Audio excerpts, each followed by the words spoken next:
Hello friends, ഞാൻ doctor Rajesh Kumar. ശരീരത്തിന്റെ പല ഭാഗത്തും നീര് കെട്ടി നിൽക്കുന്നു.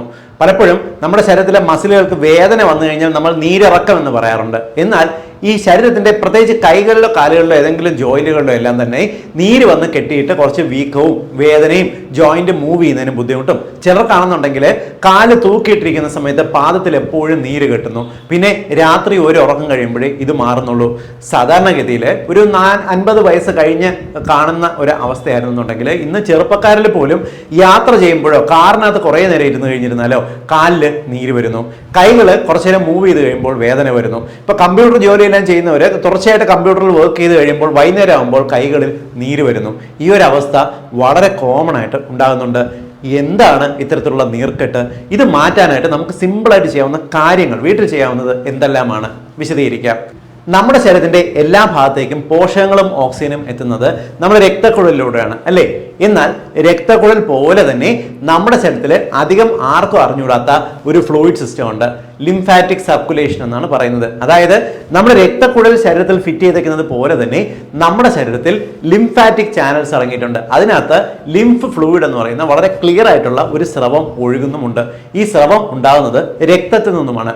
രക്തത്തിനകത്തുള്ള കുറച്ച് രക്തകോശങ്ങളും അതിനകത്തുള്ള ഫ്ലൂയിഡ് ലെവലും പലപ്പോഴും ഈ കാപ്പിലറീസിൽ നിന്ന്, നമ്മുടെ ചെറിയ രക്തക്കുഴലിൽ നിന്നും ഇറങ്ങിയിട്ട് നമ്മുടെ ശരീരത്തിലുള്ള ഈ കോശങ്ങൾക്ക് ചുറ്റും പോയി കോശങ്ങൾക്ക് ആവശ്യമായിട്ടുള്ള ന്യൂട്രീഷൻസ് എല്ലാം നൽകിയതിനു ശേഷം തിരിച്ച് ഒരു 80% തിരിച്ച് അശുദ്ധ രക്തമായിട്ട് രക്തക്കുഴലിലേക്ക് പോകും. എന്നാൽ ചെറിയൊരു വിഭാഗം, ഒരു 20% രക്തക്കുഴലിലേക്ക് പോകാതെ ശരീരത്തിന് ചുറ്റുമുള്ള ഫ്ലൂയിഡ് സ്പേസിലേക്ക് വന്നിട്ട് അവിടെ നിന്ന് മറ്റൊരു ചാനലിലൂടെ മുകളിലേക്ക് വരുന്നുണ്ട്. ഇതാണ് നമ്മൾ ലിംഫാറ്റിക് സർക്കുലേഷൻ എന്ന് പറയുന്നത്. ഈ ലിംഫാറ്റിക് സർക്കുലേഷൻ പോകുന്നത് രക്തക്കുഴലുകൾ പോലെ തന്നെ ചെറിയ കുഴലുകളിലൂടെയാണ്. ഈ കുഴലുകളിൽ വാൽവുകളുണ്ട്.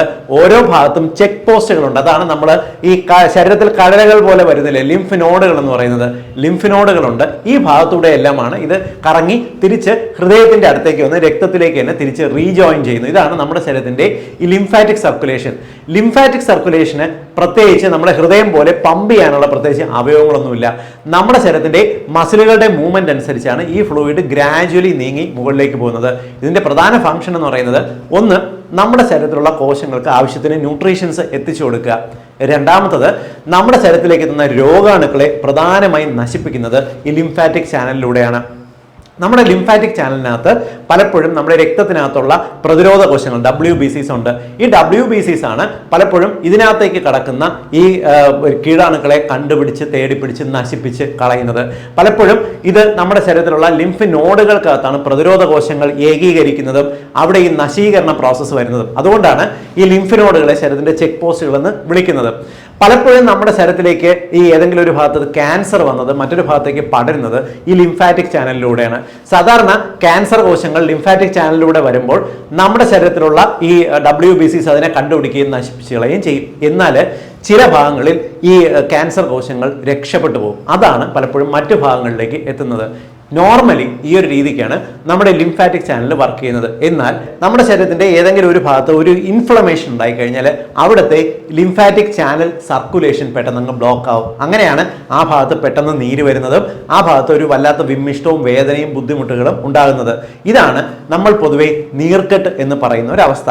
നമ്മുടെ ശരീരത്തിൽ ഈ നീർക്കെട്ട് ഉണ്ടാക്കുന്ന പലവിധ ഘടകങ്ങളുണ്ട്. ഒന്നാമത്തത്, നമുക്കുണ്ടാകുന്ന ഏതെങ്കിലും ഒരു അടി, ഇടി, ചതവ് പോലുള്ള ഒരു അവസ്ഥകൾ, ഇല്ലെങ്കിൽ നിങ്ങൾക്ക് വരുന്ന എന്തെങ്കിലും ഒരു ഇൻഫെക്ഷൻസ്. ഇപ്പൊ നിങ്ങൾക്ക് ശരീരത്തിന്റെ ഏതെങ്കിലും ഒരു ഭാഗത്ത് ലോക്കൽ ഇൻഫെക്ഷൻ വരുന്നു, ആ ഭാഗത്ത് നിങ്ങൾക്ക് നീർക്കെട്ടും ബുദ്ധിമുട്ടും ഉണ്ടായി എന്ന് വരാം.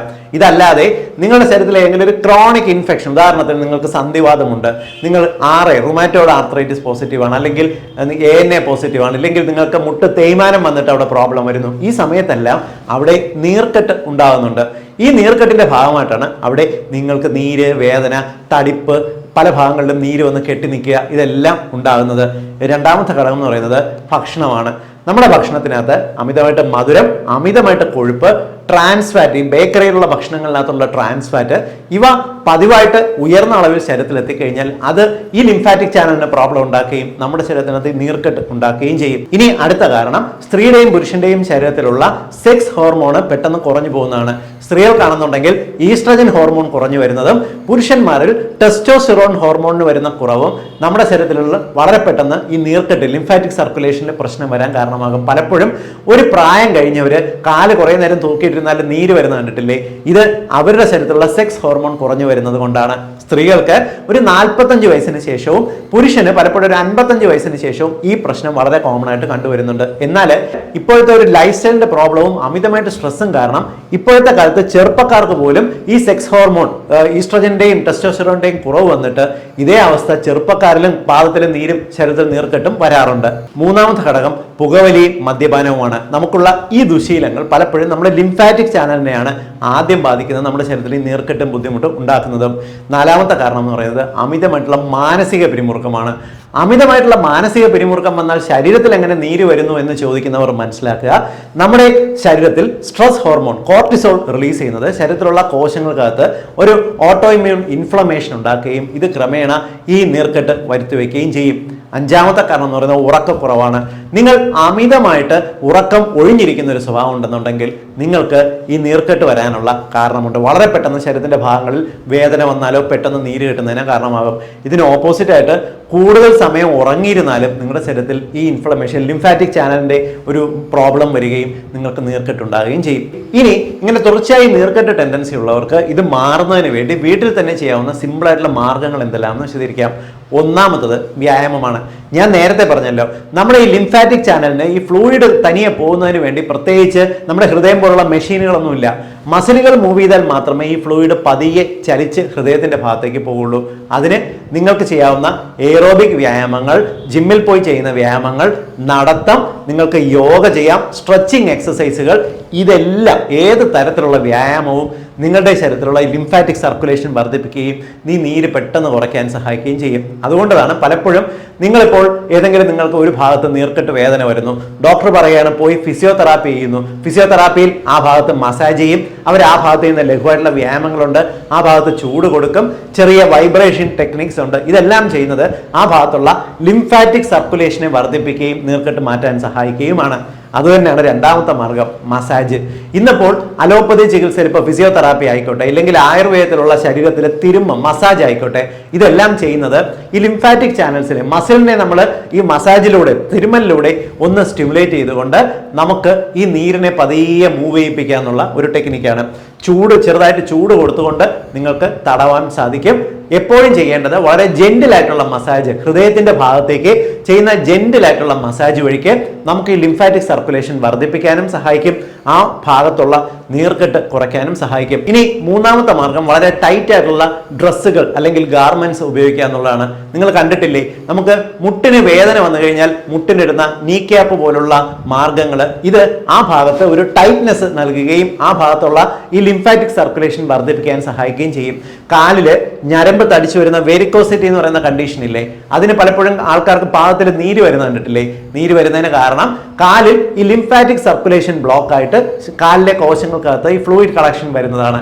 കാലിലിടുന്ന സ്റ്റോക്കിങ്സുകൾ, പഴയ കാലത്തെ സിനിമകളിലെ നഴ്സുമാര് കാലിലിടുന്ന വലിയ സോക്സ് ഇല്ലേ, അതേപോലെ ടൈറ്റ് ആയിട്ടുള്ള സ്റ്റോക്കിങ്സുകൾ, സോക്സുകൾ ഉപയോഗിച്ച് കഴിഞ്ഞാൽ പലപ്പോഴും ഈ ലിംഫാറ്റിക് ചാനലിലുള്ള സർക്കുലേഷൻ വർദ്ധിപ്പിക്കാൻ സഹായിക്കും. ഇത് തന്നെയാണ് പലപ്പോഴും നമുക്ക് വേദനയുള്ള ഭാഗത്ത്, ഇപ്പോൾ കാലിന്റെ പാദത്തെല്ലാം ചെറിയ കുഴ തെറ്റുകയോ ഇല്ലെങ്കിൽ നീർക്കെട്ട് വരികയോ ചെയ്തു കഴിഞ്ഞാൽ അതിന്റെ മുകളിൽ നമ്മൾ ബാൻഡേജ് ചുറ്റാറില്ലേ, അതിനും ടെക്നിക്ക് ഇത് തന്നെയാണ്. നമ്മൾ ആ ഭാഗത്തുള്ള കംപ്രഷൻ നൽകി സർക്കുലേഷൻ വർദ്ധിപ്പിക്കുക. ഇനി അടുത്ത മാർഗം എന്ന് പറയുന്നത് ആവശ്യം പോലെ വെള്ളം കുടിക്കുകയാണ്. നമ്മൾ ആവശ്യത്തിന് വെള്ളം കുടിച്ചു കഴിഞ്ഞാൽ നമുക്ക് ഈ ലിംഫാറ്റിക് സർക്കുലേഷൻ ഓട്ടോമാറ്റിക്കലി വർദ്ധിക്കുകയും ഈ ലിംഫാറ്റിക് ഫ്ലൂയിഡ് കൂടുതൽ ലൂസ് ആകുകയും വളരെ പെട്ടെന്ന് നീര് വലിഞ്ഞു പോകാൻ സഹായിക്കുകയും ചെയ്യും. ഇനി അടുത്ത മാർഗം എന്ന് പറയുന്നത് ബ്രീത്തിങ് എക്സസൈസ് ആണ്. നമ്മൾ ശ്വാസോച്ഛ്വാസം വളരെ ഡീപ്പായിട്ട് ചെയ്യുന്ന ബ്രീത്തിങ് എക്സസൈസ് വഴിക്ക്, അതിനൊരു ടെക്നിക്ക് ഉണ്ട്, പറഞ്ഞുതരാം. ബ്രീത്തിങ് എക്സസൈസ് വഴിക്ക് നമുക്ക് ഈ ലിംഫാറ്റിക് സർക്കുലേഷൻ വർദ്ധിപ്പിക്കാനും നീർക്കെട്ട് വളരെ പെട്ടെന്ന് മാറ്റാൻ സഹായിക്കുകയും ചെയ്യും. അതിനു വേണ്ടിയിട്ട് നിവർന്നിരുന്നതിന് ശേഷം 3 സെക്കൻഡ് കൊണ്ട് ശ്വാസം പെട്ടെന്ന് മൂക്കിലൂടെ പൂർണ്ണമായും ഉള്ളിലേക്ക് വലിച്ചു കയറ്റുക. എന്നിട്ട് ഒരു 8 സെക്കൻഡ് നമ്മൾ അങ്ങനെ തന്നെ ഹോൾഡ് ചെയ്ത് പിടിക്കുക.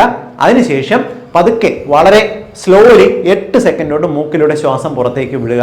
നിങ്ങൾ വളരെ പെട്ടെന്ന് ശ്വാസം ഉള്ളിലേക്ക് വലിക്കുമ്പോൾ നമ്മുടെ ഡയഫ്രം വളരെ പെട്ടെന്ന് മൂവ് ചെയ്യുകയും ഈ ലിംഫാറ്റിക് സർക്കുലേഷനെ ഒന്ന് സ്റ്റിമുലേറ്റ് ചെയ്യുകയും ചെയ്യും. ഇതും നമുക്ക് ഈ ശരീരത്തിലുണ്ടാകുന്ന നീർക്കെട്ട് എളുപ്പം മാറാനായിട്ട് സഹായിക്കും. അടുത്ത മാർഗം എന്ന് പറയുന്നത് നമുക്ക് ഡ്രൈ ബ്രഷിംഗ് എന്ന് പറയും. അതായത് നമ്മൾ ഒരു സാധാരണ ഒരു ബ്രഷ് ഉപയോഗിച്ച്, സാധാരണ വലിപ്പമുള്ള ഒരു ബ്രഷ് ഉപയോഗിച്ച് നമുക്ക് ശരീരത്തിന്റെ ഭാഗങ്ങൾ, അതായത് കൈകളിലും കാലുകളിലും നിന്ന് ഹൃദയത്തിന്റെ ഭാഗത്തേക്ക് ചെറുതായിട്ട് ഒരു വട്ടത്തിനൊരു മൂവ്മെന്റിൽ നമ്മൾ ബ്രഷ് ചെയ്ത് വിടുന്ന ഒരു പരിപാടിയാണ്. സ്കിന്നിൽ വളരെ ടൈറ്റ് ആയിട്ട് നിങ്ങൾ ബ്രഷ് ചെയ്ത് സ്കിന്നിന് കേടുപാട് വരികയും, ഇപ്പൊ സെൻസിറ്റീവ് സ്കിന്നോ ഡ്രൈ സ്കിന്നോ ഒക്കെ ആണെങ്കിൽ അത് ചൊറിച്ചിലുണ്ടാക്കുകയും ചെയ്യും. നമ്മൾ ജെന്റിലായിട്ട് നൽകുന്ന മസാജില്ലേ, മസാജിന് പകരം ഒരു ബ്രഷ് ഉപയോഗിച്ച് നമ്മൾ ശരീരത്തിൽ ചെയ്യുന്ന സിമ്പിൾ ആയിട്ടുള്ള ഒരു മസാജിങ് ടെക്നിക്കാണ് ഈ ഡ്രൈ ബ്രഷിംഗ് എന്ന് പറയുന്നത്. ഇത് നമ്മൾ ഈ സ്കിന്നിന്റെ തൊട്ട് താഴെയുള്ള കാപ്പിലറീസിനെ സ്റ്റിമുലേറ്റ് ചെയ്യാനും ഈ സർക്കുലേഷൻ ഗ്രാജുവലി വർദ്ധിപ്പിക്കാൻ സഹായിക്കുകയും ചെയ്യും. അടുത്ത ടെക്നിക്ക് എന്ന് പറയുന്നത് അബ്ഡമൽ എക്സസൈസ് ആണ്. അതായത് നമ്മൾ നിവർന്ന് കിടന്നതിന് ശേഷം രണ്ട് പാദങ്ങളും മുട്ട് വളയ്ക്കാതെ ഗ്രാജുവലി ഉയർത്തി ഒരടി മുകളിലേക്ക് നമ്മളൊന്ന് ഹോൾഡ് ചെയ്ത് പിടിക്കുക. ഇത് നമ്മുടെ പാദത്തിൽ നിന്നും നമ്മുടെ ശരീരത്തിലേക്ക് കൂടുതലായിട്ട് ലിംഫാറ്റിക് സർക്കുലേഷൻ വർദ്ധിപ്പിക്കാനും വളരെ പെട്ടെന്ന് ഈ നീർക്കെട്ട് അല്ലെങ്കിൽ നീര് കുറയാൻ സഹായിക്കുകയും ചെയ്യാം. ഇത് മറ്റൊരു തരത്തിലും ചെയ്യാവുന്നതാണ്. നിങ്ങൾ ഒരല്പം പൊക്കത്തിന് ഒരു 2 തലയണ പൊക്കി വെക്കുക, ബെഡിൽ വെക്കുക. എന്നിട്ട് അതിന്റെ മുകളിൽ കാല് രണ്ടും എടുത്തു വെച്ചിട്ട് നിങ്ങൾ കുറേ നേരം കിടക്കുക. ഇത് നമുക്ക് ശരീരത്തിലുള്ള ഈ ഓട്ടോമാറ്റിക്കലി ഹൃദയത്തിന്റെ ഭാഗത്തേക്ക് ലിംഫാറ്റിക് സർക്കുലേഷൻ വർദ്ധിപ്പിക്കാൻ സഹായിക്കുകയും ചെയ്യും. അടുത്ത മാർഗം എന്ന് പറയുന്നത് ഉപ്പിന്റെ ഉപയോഗം ഗണ്യമായിട്ട് കുറയ്ക്കുകയാണ്. എപ്പോഴും അമിതമായിട്ട് ഉപ്പ് കഴിക്കുന്നവരിൽ ഈ ലിംഫാറ്റിക് സർക്കുലേഷൻ ഒരു അല്പം സ്ലോ ആവാനും ലിംഫാറ്റിക് ഫ്ലൂയിഡ് അമിതമായിട്ട് ഇറങ്ങി വരുന്നതിനും കാരണമാകും. അതുകൊണ്ട് തന്നെ നിങ്ങൾക്ക് ഇടയ്ക്കിടയ്ക്ക് നീര് വരുന്ന ടെൻഡൻസി ഉണ്ടെന്നുണ്ടെങ്കിൽ നിങ്ങൾ ഉപ്പിന്റെ ഉപയോഗം ഗണ്യമായിട്ട് കുറയ്ക്കണം. അപ്പോൾ എന്താണ് നീർക്കെട്ട് എന്നും നീർക്കെട്ട് മാറ്റുന്നതിന് വീട്ടിൽ ചെയ്യാവുന്ന മാർഗങ്ങൾ എന്തെല്ലാമെന്നും മനസ്സിലായെന്ന് വിശ്വസിക്കുന്നു. എല്ലാ സുഹൃത്തുക്കളുടെയും അറിവിലേക്കായിട്ട് ഷെയർ ചെയ്യുക. പണ്ടൊക്കെ വയസ്സായവരിൽ കാണുന്ന ഒരു അവസ്ഥ ഇന്ന് ചെറുപ്പക്കാരിൽ വളരെ കോമൺ ആയിട്ട് കാണുന്നുണ്ട്. ഉപകാരപ്പെടുമെന്ന് ഉറപ്പാണ്. വീണ്ടും മറ്റൊരു അവസരത്തിൽ മറ്റൊരു വിഷയമായി കണ്ടുമുട്ടാം. ബൈ.